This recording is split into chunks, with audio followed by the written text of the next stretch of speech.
my hair has grown over the years, sometimes I've lost patience, pun intended, no, no pun intended. Hello everybody and welcome back to my channel, and if this is your first time here, hello, welcome.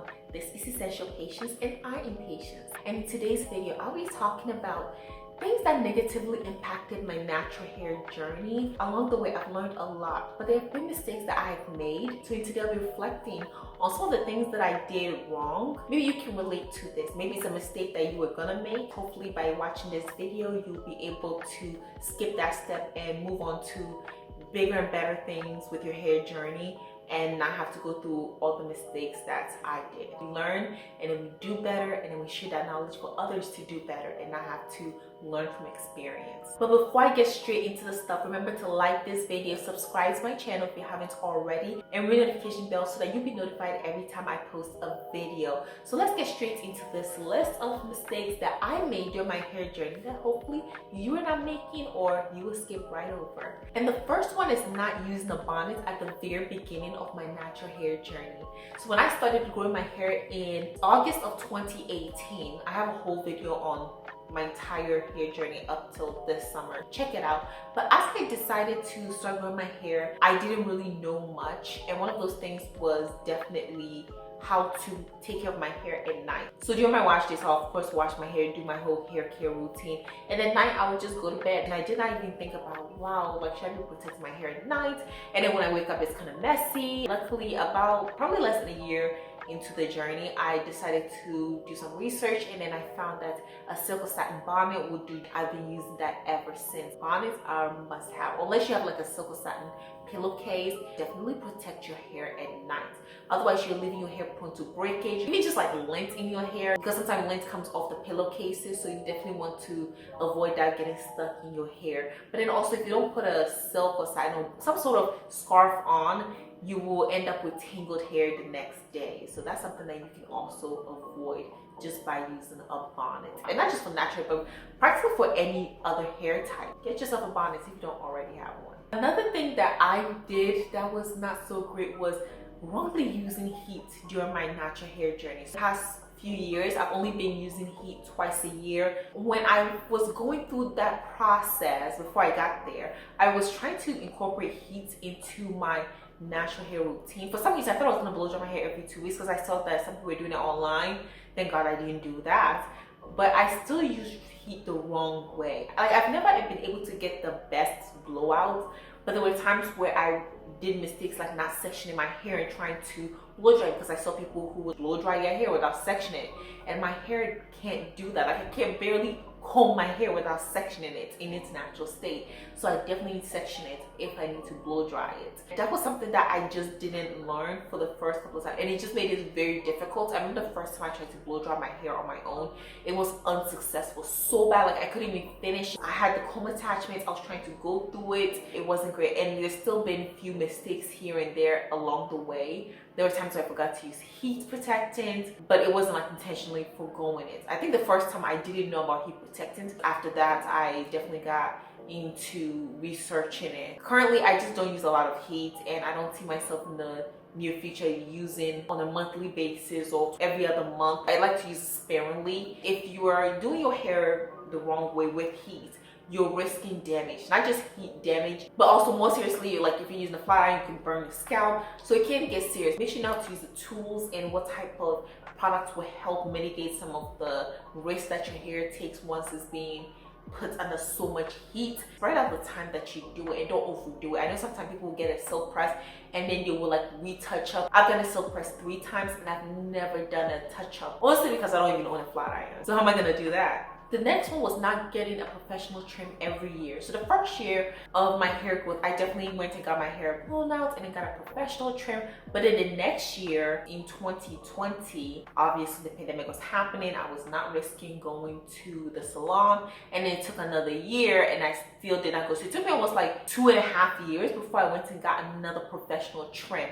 And I did do my own trims because my knowledge on hair is limited, and there are times I feel like we need to pawn some stuff over to the stylist and let them do it for us. So when I finally went, I had a few inches chopped off, and it was okay. Like, it allowed my hair to grow and to thrive in the way that it should. Another thing is that if you don't trim often enough, or you don't trim all of the split ends, it makes it hard to detangle. And then once you're trying to get the comb through your ends, it's going to be so difficult, or at least more challenging than it should be. Whenever I get a fresh trim, so easy to detangle my hair. I mean, it still takes time, but I just don't go through the same type of struggles that arises on the other times of the year when I've got a professional trim. Well, the rest of the year, I trim as needed, braid my hair or twist it, and then towards the ends, I'm like, the ends are not looking good, and I just snip them off. And so you want to make sure that you're consistently trimming your hair, but at least get one professional trim per year. The next one is not properly and gently detangling my hair. As my hair has grown over the years, sometimes I've lost patience. Pun intended. No, no pun intended. It can be time consuming. I'm not going to let on that it's going to be easy. It doesn't take work, because it does. And when I am going to wash my hair, for example, I have to go through a whole detangling process, and it takes about an hour to detangle my hair. And honestly, sometimes I do get frustrated. Sometimes I'm busy because I am working full-time, I'm in grad school, I have life going on, and there are times where I'm not being as gentle as I should. But as the years have gone on, I've definitely learned to be in the moment. I'm gonna say it's gonna take an hour. That's fine. Plan for it. That's gonna take an hour. I should do my hair gently and detangle with patience, so that I don't cause unnecessary breakage. If you're being so aggressive with your hair and just slamming the comb through, you not only are hurting yourself because it can be painful, but then also you're damaging your hair and causing breakage. Be gentle with your hair and always section it. I would section my hair when I wash it, condition, working with it through braids. Even when I'm going to bed, I section my hair to bend them before I go to bed. So work in sections. It's always good to do manageable sections rather than trying to conquer your whole head at once. You know what they say about how to eat a whole elephant in bites? Do the sections that you're comfortable with. I typically do 4 sections, sometimes 6. Don't let the way other people do their hair influence it. Some people may have like low density hair or hair that's not as thick, so it's easy for them to glide hair products in without sectioning it, and their whole hair gets it. Or it's easy for them to take a brush and just brush all their hair at once, and it works just fine. But if that doesn't work for you, section it and find a way to be gentle with your hair and not rush and cause unnecessary breakage. The next mistake I did was not wearing more protective styles at the beginning of my hair journey. Instead, I was at least 2.5 before I started consistently doing some form of protective styling, and then 3 years in when I really started implementing it into my whole routine. First couple of years, I would wash my hair, condition it, oil it, and then just pat it down. In the first 2 years, I did cornrows twice. I never did any box braids. I never did any other form of twist, nothing. It was always out. Puff, it was out in an afro. It was never protected. And I think that had a very negative effect on my hair, especially during my second year, because I was also taking swimming, so my hair will always get wet and then it's like out, and then I would do these puffs. My hair stayed in puffs during the second year. It wasn't until the pandemic that finally I started implementing mini braids into my hair. It's really hard to find out what protective styles work for your hair, but I would say at least start trying to incorporate them into your hair if you're just starting your journey. Having your hair always out means that you always have to detangle. Find time to do something with it. When you wake up in the morning, it needs to get done. Today, I would keep my hair out for maybe 2 weeks, 3 weeks at most, and then I'm ready to put it into a protective style. But typically 1 week, a week and a half, that's it. That's my normal schedule for it. But sometimes I do give my hair a break, so I keep it out for a week or 2 before I do the next protective style, just so that it gives my scalp and my hair a breather. I enjoy my hair as well out, but when I have to wake up in the morning and do it, tangle at night before I band it, it can get a lot. You end up not finding time to do it, and then you neglect your hair. So find the best protective styles that work for you, and the earlier you start, the better you will get at it, and then the better you find out what works for you. When I started doing a lot more mini braids in 2021, I got better at them, and I realized I did not want to do the teeny tiny ones. I didn't want that was like over 100 on my hair. It was horrendous. I mean, the hairstyle was really nice, but it took so many hours to do them, and then it took so many hours to take them out. But it did last 8 to 10 weeks. But honestly, I don't know where I can find the time today to do 12 hours, and I was probably even gonna do more. Now I do about 35 to 40, and I am able to do that in like 3-4 hours at most. And I also do twists, but I definitely do prefer mini braids. And now I'm willing to try other protective styles next year, so I'm going to start maybe doing some with added hair. I'll do it gradually so that I'm not having a bad experience. I'll try one with box braids or twists, like the longer twist. I'm being open towards more protective styles even today. The next mistake that I made that negatively impacted my hair was overcombing or not brushing in the right way as well. I really tried to use brushes, and today I don't use brushes, but typically I just comb my hair, and I had to find the right type of comb. First of all, I use a wide tooth comb, which is the best thing for me. I used to use the Afro pick too when I had an afro. Not overcombing my hair in terms of every time you need to detangle your hair, you don't have to comb it. Instead, I comb it as needed. On a day-to-day basis, when I'm going to bed at night, is I just finger detangle and band my hair. You don't always have to get out a comb or brush or tool. Sometimes just your fingers is enough. Feel the ends of your hair. And once you start finger detangling, which is something I started to primarily incorporate 3 years in, I saw more of my growth because I was retaining more. You are not overdoing it with the combs, with the brushes.